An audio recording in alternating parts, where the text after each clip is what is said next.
सरकार की को चुनने की दशा। राकेश, बिल्कुल ये बताइए कि आप चूंकि जयपुर में मौजूद हैं, 19 सीटें जयपुर जिले की और जयपुर शहर की बात करें तो 8 सीटें। बिग फाइट कहां है, हॉट सीट कौन सी है? देखिए, हॉट सीट इस बार अगर हम कहें विद्याधर नगर, जहां पर जो दिया कुमारी चुनाव लड़ रही हैं। इसके अलावा सिविल लाइन भी हॉट सीट है, जहां पर जो प्रताप सिंह खाचरियावास और गोपाल शर्मा, वहां पर जो उनमें आमने सामने की फाइट है। इसके अलावा जो राजधानी में जो सांसद, जयपुर सांसद हैं राजवर्धन सिंह राठौड़, वो खुद चुनाव लड़ रहे हैं। उनके सामने कांग्रेस के युवा प्रत्याशी अभिषेक सिंह चौधरी हैं। तो ये ऐसे इलाके हैं जहां पर इस बार ज्यादा हलचल रहेगी, चूंकि राजवर्धन और इन तमाम प्रत्याशियों के समर्थन के लिए जो केंद्रीय इनके जो पार्टी हैं उनके प्रत्याशी भी यहां आकर के और उन्होंने अपनी ताकत झोंकी थी। और इस बार 19 सीटों में, हालांकि सभी सीटों पर हम ये कहेंगे कि कड़ी प्रतिस्पर्धा है, एक तरफा रुझान कहीं नजर नहीं आ रहा है। लेकिन अब जब मतदान होगा, मतदाता अपना रुझान दिखाएगा और जब 3 दिसंबर को मतपेटियां खुलेंगी तब तय हो पाएगा कि कौन मतदाता किसके पक्ष में था और किसको नहीं चाहता था। तो अभी सभी राजनीतिक दलों ने अपनी अपनी पूरी ताकत जो है इस बार जो विधानसभा चुनावों में झोंकी है, चाहे वो केंद्रीय नेतृत्व, पार्टी के केंद्रीय नेतृत्व की बात हो या स्थानीय स्तर पर हो, या जो पार्टी के प्रत्याशियों ने अपनी तरफ से जितने प्रयास कर सकते थे वो कर लिए गए। अब मतदाता की बारी है, मतदाता अपने मतदान का उपयोग करके और वो अपना निर्णय करेगा कि वो अपना मत का प्रयोग किस राजनीतिक दल के लिए कर रहा है, किस प्रत्याशी को उसने पसंद किया है, कौन सी सरकार वो बनाना चाहेगा, चाहे राज बदले या रिवाज बदले। लेकिन मतदाता जो है वो अपने हिसाब से, अपने भविष्य को देखते हुए एक पारदर्शी, निष्पक्ष और एक ऐसी सरकार बनाने का प्रयास करेगा जो उसके भविष्य के लिए सही हो, क्योंकि ये मौका उसे 5 साल में एक बार मिलता है, बार बार उसे नहीं मिलता।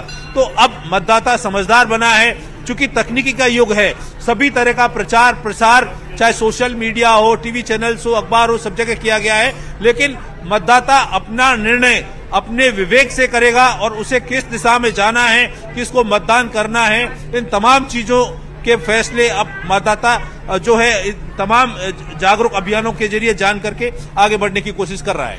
चूंकि राकेश आप बता रहे हैं कि प्रत्याशियों को और जो दिग्गज नेता थे उन्हें जितनी जोर आजमाइश करनी थी उन्होंने कर लिया, जितना चुनाव प्रचार करना था उन्होंने कर लिया है, और अब वक्त है मतदाताओं का कि वो चुने कौन होगा अगला प्रधानमंत्री, माफ कीजिएगा मुख्यमंत्री। तो अब सवाल ये है, चूंकि इससे पहले हमने जो प्रधानमंत्री नरेंद्र मोदी का रोड शो देखा था, बड़ी संख्या में भीड़ जुटी थी, क्या उसके बाद माहौल कुछ बदला है वहां पर?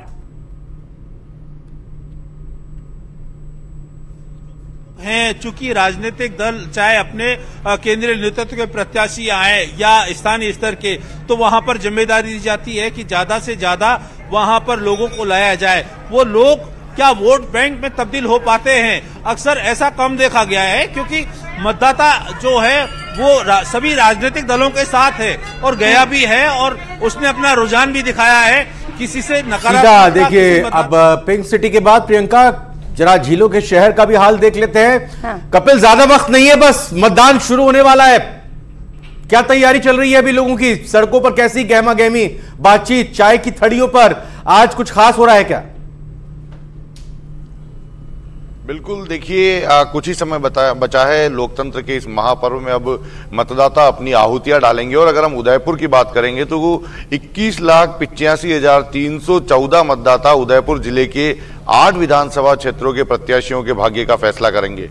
इस समय 7 बजने से पहले मतदाता अपने घर से निकलने की तैयारी कर रहा है, लेकिन मैं आपको मतदान केंद्र की तस्वीर दिखाऊंगा। आप देखिए कि मतदान केंद्र पर तैयारियां पूरी हो चुकी है, सुरक्षा के चाक चौबंद बंदोबस्त किए गए हैं, हर मतदान केंद्र पर सुरक्षाकर्मी तैनात है। और ये वो समय है जब मॉक पोल की प्रक्रिया मतदान दल शुरू कर चुका है। मॉक पोल करते हुए जो ईवीएम मशीन है उन्हें जांच की जा रही है। जो पोलिंग एजेंट यहाँ पर पहुंचे हैं उनके सामने मॉक पोल की प्रक्रिया को पूरा किया जा रहा है। ठीक 6 बजे मतदान दल जो अलग अलग जगह पर पहुंचे हैं उनके द्वारा मॉक पोल की प्रक्रिया शुरू की गई। मॉक पोल पूरा होने के बाद में ये ठीक 7 बजे जो मतदान है वो शुरू कर दिया जाएगा। तो आप देखिए कि मॉक पोल की प्रक्रिया इस समय शुरू हो चुकी है। ठीक 6 बजने के साथ में ही मॉक पोल की प्रक्रिया शुरू हुई है और इस मॉक पोल की सफलतापूर्वक पूरा होने के बाद में ठीक 7 बजे मतदान की जो प्रक्रिया है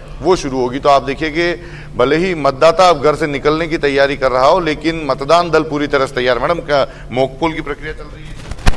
बिल्कुल, अभी मॉक पोल की प्रक्रिया चल रही है और क्लोज बहुत अच्छा होगा। ठीक 7 बजे मतदान शुरू करा, बिल्कुल स्टार्ट हो जाएगा। देखिए ठीक 7 बजे मतदान शुरू कराने की जो पोलिंग टीम है उनकी सभी जगह पर तैयारियां हैं और मॉक पोल की प्रक्रिया को पूरा किया जा रहा है। ये सबसे महत्वपूर्ण अंग जो है वो पोलिंग शुरू होने से पहले का है। इसमें जो सारी मशीनरी है उसको एक बार मॉक पोल के मार्फत चेक कर लिया जाता है, पोलिंग एजेंट के सामने उन्हें चेक करा लिया जाता है। तो इस समय मॉक पोल की प्रक्रिया उदयपुर में चल रही है और अगर मैं उदयपुर की बात करूं तो जैसा मैंने पहले बताया 21,85,314 मतदाता तो वहां पर तैयारियां कर ली गई है निर्वाचन विभाग की ओर से। अब हमारे साथ रोशन भी जुड़े हुए हैं जयपुर से लगातार। रोशन, कितना उत्साह, बहुत कम वक्त बचा है अब मतों का प्रयोग करने के लिए। बिल्कुल ठीक आपने कहा प्रियंका, बहुत कम वक्त बचा है और अभी हम इस वक्त मौजूद हैं गांधीनगर स्थित ये जो मतदान केंद्र आप यहां पर देख रहे हैं। चुनाव आयोग की ओर से प्रदेश भर के अंदर कई ऐसे आदर्श मतदान केंद्र बनाए गए हैं। आप इन तस्वीरों के अंदर देख सकते हैं मालवीय नगर विधानसभा क्षेत्र का ये जो आदर्श मतदान केंद्र है, ये यहाँ पर तमाम वो तैयारियां की गई है हर एक वोटर के लिए। मैं मेरे सहयोगी से कहूंगा कि वो अंदर की ओर दिखाने की कोशिश करें। सबसे पहले आप तस्वीरों के अंदर देख सकते हैं रेड कारपेट यहाँ पर लगाया गया है। सीधे आप ठीक ओर चलेंगे, यहाँ पर जो सेल्फी पॉइंट आप यहाँ पर देख सकते हैं, बैलून और तमाम डेकोरेटिव चीजों से इस आदर्श मतदान केंद्र को यहाँ पर डेकोरेटिव यहाँ पर किया गया है। आप यहाँ पर देख सकते हैं प्रियंका, यहाँ पर जो आने वाले जो सबसे पहले जो वोटर हैं, जैसे ही वो पोलिंग करके आएंगे तो वो यहाँ पर आकर अपनी सेल्फी ले सकते हैं और अब मतदान के लिए जो आमजन है, जो वोटर्स हैं, उन्हें अवेयर कर सकते हैं। ठीक इसके और आगे की ओर मैं दिखाने की कोशिश करूंगा कि यहाँ पर जो यहाँ पर अलग अलग यहाँ पर कहा जा सकता है कि यहाँ पर जो अलग अलग जो पोलिंग स्टेशंस यहाँ पर बनाए गए हैं, तमाम तरीके की जो तैयारियां हैं वो यहाँ पर पूरी कर ली गई है। सबसे देखिए खास बात ये यहाँ पर है कि यहाँ पर जो वोटर्स हैं, अगर लाइन लगती है तो उनके बैठने की यहाँ पर व्यवस्था यहाँ पर की गई है। देखिए चेयर्स लगाई गई है। इस बार कहा जा सकता है कि जो नया नवाचार यहाँ पर जो चुनाव आयोग की ओर से किया गया है, तमाम तैयारियां पूरी कर ली गई है। देखिए वोटिंग शुरू होने में महज कहा जा सकता है कि जो 45 मिनट से भी कम जो वक्त यहाँ पर लगाया। देखिए यहाँ पर जो टीम है उसकी ओर से मॉक पोल यहाँ पर किया जा रहा है। मॉक पोल चल रहा है, लेकिन जैसे ही सूरज की पहली किरण आएगी, ये कहेंगे 7 बजे के करीब मतदान शुरू हो जाएगा। आइए एक बार फिर अब हम मनवीर का रुख करते हैं। मनवीर, यहाँ मॉक पोल इधर चल रहा है, जयपुर में लगातार दिखा रहे हैं हमारे सहयोगी। यहां भी जहां मौजूद हैं वोटिंग सेंटर पर, यहां भी मॉक पोल शुरू हो चुका हुआ 6 बजते ही। तमाम मतदान केंद्रों के ऊपर मॉक पोल की जो प्रक्रिया है वो इस समय में चल रही है। यहाँ की अगर हम बात करते हैं तो एक बार अंदर के नजारे हम देखने की कोशिश करते हैं। मतदान क्योंकि केंद्र है, तमाम तरह की यहाँ पर पाबंदियां जो है वो जरूर देखने को मिलती है, लेकिन पूरी प्रक्रिया को यहाँ पर देखें तो जिस तरीके के इंतजाम पहली बार हम ये कह सकते हैं कि निर्वाचन विभाग की तरफ से किए गए हैं, उनका असर साफ तौर पर यहाँ पर दिखाई देगा। यहाँ पर जो मतदान की प्रक्रिया है वो या मॉक पोल की जो प्रक्रिया है वो उन तमाम कक्षों के अंदर चल रही है जहां पर कि मतदान होना है। मतदाता जब अपने मताधिकार का उपयोग करने के लिए बाहर से अंदर तक पहुंचेगा तो उसको तमाम तरह की जो सुविधाएं मिलनी चाहिए वो यहाँ पर निर्वाचन विभाग की तरफ से दी गई है। चाहे दिव्यांग मतदाता हो और या फिर बीमार मतदाता हो, उनके लिए व्हीलचेयर की अगर हम बात कर लेते हैं तो वो यहाँ पर उपलब्ध कराई गई है। जो अन्य